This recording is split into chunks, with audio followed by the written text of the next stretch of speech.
marka hal mid baa idin sheegaya gabdhaha hadda cadaanka raadinayo baan idin sheegaya haddaad ka faantaan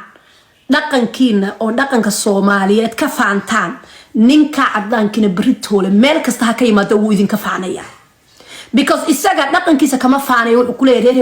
hebel baan inta qof baan soo gumaysto inta qof baan soo dilo anaga qabiil madina anaga waxaana la dhahaa haduu Danish yahay wuxuu ku dhahay Danish haduu Swedish yahay wuxuu ku leeyahay Swedish haduu ku leeyahay English wuxuu ku leeyahay English qabyaalad iyaga bari hore laga tirtira iyaga hal qabiil bay yaqaaniin waa meesha ku koreen iyo meesha ku dhasheen bas intaas oo qabiila laakiin adiga hoogto bacdo marka qabiilkaaga ilowdo ee dhaqankaaga ilowdo ee diintaada ilowdo ee Soomaalinimadaada ilowdo yaa ku cida hoogto bacdo ee waliba halka aynu la soo fariisano niinasha Soomaaliyeed waa xun yihiin de wiilasha Soomaaliyeed ka tagtay amaan gal wiilasha Soomaaliyeed ka tagtay amaan si gabdhay u yihiin dheemane haddii adiga calafka Ilaahay subhanahu wa ta'ala jalib ku geeyo wiilasha Soomaaliyeed daa waa walaaladeeni because waxaan hubaa wiil Soomaaliyeed haddaan halka maanta arko wallahi billahi tallahi inuu meel igaga baxin wiil Soomaaliyeed calashan inuu meel walba ii hiilina hiil iyo hooba way ilaag taagaya hiil iyo hooba way ilaag taagaya wiil Soomaaliyeed because wiilka Soomaaliyeed dhaqankaygu leeyahay wax dhaqankayga mala dhiigaygu leeyahay that's why baan idin leeyahay true history why gabadhii iyo ninkii maxay ku dambeeyeen way kala tageen because wuxuu dhinaa kuma baaqaan jiisiga malihide maxaan ku jacaylku way ga dhamaaday buu yiri dadka cadaankana waa aragtay qofku markay naagta markay nacaan waxay leeyihiin jacaylku way ga dhamaaday isagu inuu luqluq kula maro iyo inuu naag kula guursado iyo ninka cadaanka waxas ma awoodo ninka cadaanka wuxuu ku leeyahay jacaylku way ga dhamaaday I'm done with you you are done laakiin waxa xageebad markay aaday hoogayo baay walaalo war ma ku sheegaa odaygaygu saasa buu ictiraafsan yahay Somaliland adna wax leedahay Somaliland buu ictiraaf u raadinaya Somaliland ictiraaf waa ku soo celcelinaysa walaalo gacantii ku daashay Ilaahay ka baqdee gacantii ku daashay walaalo anigu commentiga waa akhriya waa idin ixtiraama laakiin commentiga ku caytamayna issue bankayga waan ka sii daawaa iska caliyo laakiin marka leedahay ictiraaf buu diinaadinay odaygaygu ictiraaf ma Somaliland uma baahna because already he knows wuu ictiraafsan yahay already because naciima ka dambaysa naciimo aniga naag Soomaaliyeed baan ahay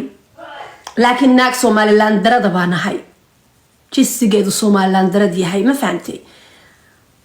si kale tahay baran qaran sahankii baan ahay walaalo ma fahantay ma sha Allah tabarakallah Soomaali meel degtan anaga iskale Soomaali oo dhan ba iskale san ku neef la Soomaali cidi ma kala gurgurayso haddaad Puntland ka soo jeedo madaxay ii saaranta Soomaaliya ka soo jeedo madaxay saarta Khartoum State madaxay ii saaranta meel kasta madaxay ii saaranta bal kaale ka deji adigu ka deji oo waxa tiraahdaa naa because aniga maanta naagta soo jeesata tiraahdaa Khartoum State baan ahay naagta tiraahdaa Somaliland baan ahay naagta tiraahdaa waxaan ahay Puntlandis naagta tiraahdaa waxaan ahay Muqdishaawi madaxa korkeeda saarnaya laakiin qofkii lacabka isqarinaya cunsuriga isqariya ee geed isku qariya kaas anigu kuma jiro waa cadow iska ilaali waliga qofka isqariya cadow waa kaas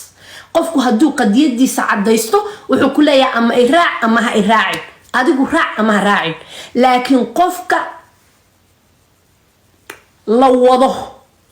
ee isagu iswadin waliga ka carar qofkaas waa sun waxna kuma soo wado adiga wallahi ka tahiya billah wuxuu ku soo wado male because hal su'aala idin weydiinaya hal mida idin weydiinaya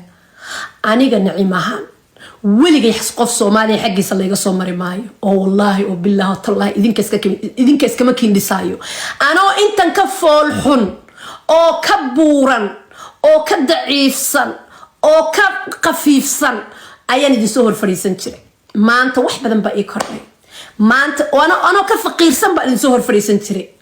maanta waa la cageystay ma sha Allah maanta waa isqurxiye ma sha Allah jirkaygan ka shaqeey ma sha Allah maanta Ilaahay subhanahu wa ta'ala ninka aan siraado adduunka nin ugu qurux badan oo nin ugu wanaagsan oo ugu nasabsan oo ugu bini aadansan bu Ilaahay isiiye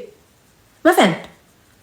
maalin walba taydi baan ahay wallahi ma idin faanayo maalin walba taydi baan ahay waliga isma bedelayo dabeecadaydu waa dabeecadaydi laakiin muuqaygu inuu isbedelo oo aan wax iska bedelo ayaa laga yaabaa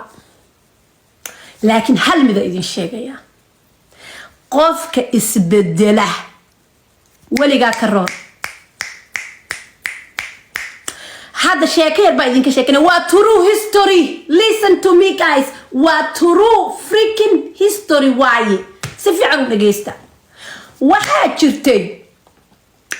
markii aan single ka ahaa hada dhageysta markii aan single ka ahaa gabar Soomaaliyeed baa isnaqaan meeshii Soomaaliya ka soo jeedina ma idin sheegayo because muhiim bamaba ahaba waa true history si fiican dhageysta waa true history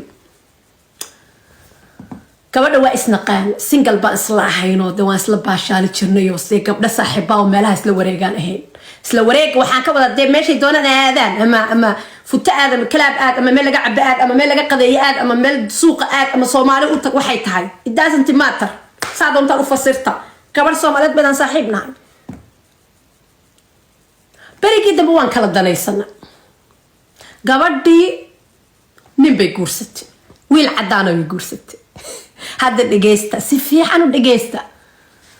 wiil cadaan ah guursatay gabadhii ana nin cadaan ah guursatay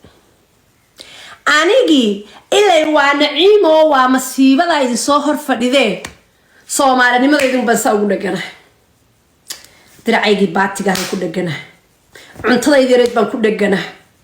dhaqankayga baan ku dhaganahay wax kasta oo Soomaali magacayga ku tilmaamayo wanaagsan baan saa ugu dhaganahay odaygina waa kaxeeyo Somaliland meeshii aan ka imaaday war cibraanti yarayd magaaladiina tuuladayda war cibraan ee qabiilkaygu iska lahaa ilaa naag cibraan aan ayaan geeyaan ku halkan ka imaad maxaa ugu qarinaya maalmaha kamida ayaan gabadhi bas bahal tareenaan isugu soo galna ninkeedii baa islaamay hay naciim assalaamu calaykum astaghfirullah assalaamu calaykum ima dhihin wuxuu yidhi hay waran good gabadhi waa aniga isrinaa Soomaali kula hadal daylay dadkan iyaga inta labada oday isla hadlayaan baan Soomaali kula hadal moogta كنت أخطو نانا كتا الصومالي كاكو حدني صومالي ميدان كوينان what the fuck والله هو true story مركز متر صومالي ميدان كوينان أوف هاكو حدن الصومالي يعني إنا لا يابنا مثلا كله what the hell are you talking about ما الصومالي نعم يادن هبلايا إنسو إنك سوق سلوري ترنا باشالي ترنا what's going on ناجموك السلام يا baby girl صدوا هذا دمانتين شاشة دينو قراع بليز thank you guys انت بقول وقتافي شاشة دين ناهي دم يادن هبلايا هاي نالغو سيقا دي سو إنكي ماها إنكي ويانا عقاس ما أنيقا ناسوال بكرة أنا سوال واحدنا لكن every time markaad sii jeedo iyo markaad soo jeedo iyo markaad jiifto iyo markaad socoto Soomaali baad Soomaaliga soo ka cararay maya aniga Soomaali goor ugu dambeysay ma karanayo Soomaali xataa kuma hadli caruurtaydana waxaaba loo wada bixiyay magacyo cajiib oo aanan karaynba xataa mid ilmaha yar horta in laga hadlo maaha laakiin waa tusaale moogta waa tusaale hadda for example oo kale wiilkeeda Chris bay u bixisay Chris gabar Soomaaliyeed wiilkeeda Chris u bixinaysa horta Chris moogtin magacyada Chris la lama baxo dadka islaamka u tag wadaadada weydii magaca Chris nin Chris ama Christian la dhaho haduu soo muslimo magaca waa laga bedelaa wallahi billahi magaca waa laga bedelaa nin Chris la dhaho ama Chris waxay ka dhigan tahay Jesus Christ waxas waay so waa laga bedelaa xukun ilmahaaga magaci Chris I was like, are you kidding me? Oh, أنت إلهي سبحانه وتعالى مجعك أدونك دقي فارح كديسي أو محمد كديسي أو علي كديسي ولا على أنت سوم مجعيه أنا جبت ويدي سوم قصي قلت الويل كذا معي مثلا كل سكرية أو كأننا مجعي مثلا كل يونس ست محا سومال ده نبلا ما يبان كوري عرب يا Soomaali iyo gaar iyo islaamba wala baxan waa international Yonis iyo Sakariye magaceedu waa international walaalo ilaahay ka baqa ilmaagu waa yar yahay ee sax sameeyeen maya ilaahay muxuu ogaa maalin ban xaflad isugu nim aniga iyo iyada iyo odaygeed caruur la'aan xaflad ban isugu nim ninkeedu wuxuu yiri Naciima gabadhayda wax alla waxaan ka aqaanaba male Soomaali baan ahay bay igu tiri laakiin jinsigeeda iyo meeshay ka soo jeedo iyo wax alla waxay tahay gabadhayda ma aqaani buu yiri what do you mean by that anigu wallahi waa isku sheexa odaygayga wallahi inaan faanina Brian idinka weydiin doona Brian ba la hadlay ninka marka suuqi Soomaalidu waa sida Soomaalidu xataa Afrikaanta kale uma eeka Afrika ka yimaadeen laakiin way ka duwan yihiin Afrikaanka waxay si kale uga duwan ka jilicsan yihiin way ka dhiig furan yihiin si kale uga eegyihiin sankoodu uma eego afkoodu uma eego dhaqankoodu uma eego dadkan Soomaali baa la dhahaa isagii waa wax ku dhacay siiyay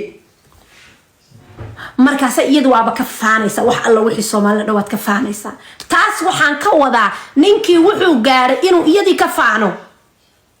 ileen waa gabadhan oo culturekeedii ka faanaysay marka hal mid baa idin sheegaya gabdhaha hadda cadaanka raadinayo baan idin sheegaya hadaad ka faantaan dhaqankiina oo dhaqanka Soomaaliyeed ka faantaan ninka cadaankiina baritoole meel kasta ha ka yimaado uu idin ka faanaya because isaga dhaqankiisa kama faanayo wuxuu ku leeyahay reer hebel baan inta qof baan soo gumaysto inta qof baan soo dilo anaga qabiil madina anaga waxaana la dhahaa haduu Danish yahay wuxuu ku dhahay Danish haduu Swedish yahay wuxuu ku leeyahay Swedish haduu ku leeyahay English wuxuu ku leeyahay English qabyaalad iyaga bari hore laga tirtira iyaga hal qabiil bay yaqaaniin waa meesha ku koreen iyo meesha ku dhasheen bas intaas oo qabiila laakiin adiga hoogto bacdo marka qabiilkaaga ilowdo ee dhaqankaaga ilowdo ee diintaada ilowdo ee Soomaalinimadaada ilowdo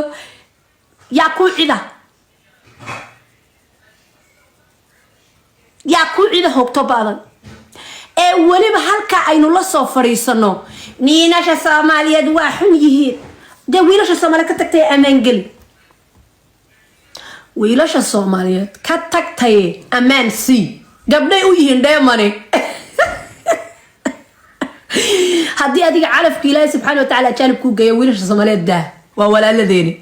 because waxaan hubaa wiil Soomaaliyeed hadaan halka maanta arko wallahi billahi tallahi inuu meel igaga baxin wiil Soomaaliyeed علشان inuu meel walba ii hiilina hiil iyo hoob way la agtaagaya hiil iyo hoob way la agtaagaya wiil Soomaaliyeed because wiilka Soomaaliyeed dhaqankaygu leeyahay wax dhaqankayga ma la dhiigaygu leeyahay that's why baan idin leeyahay true history why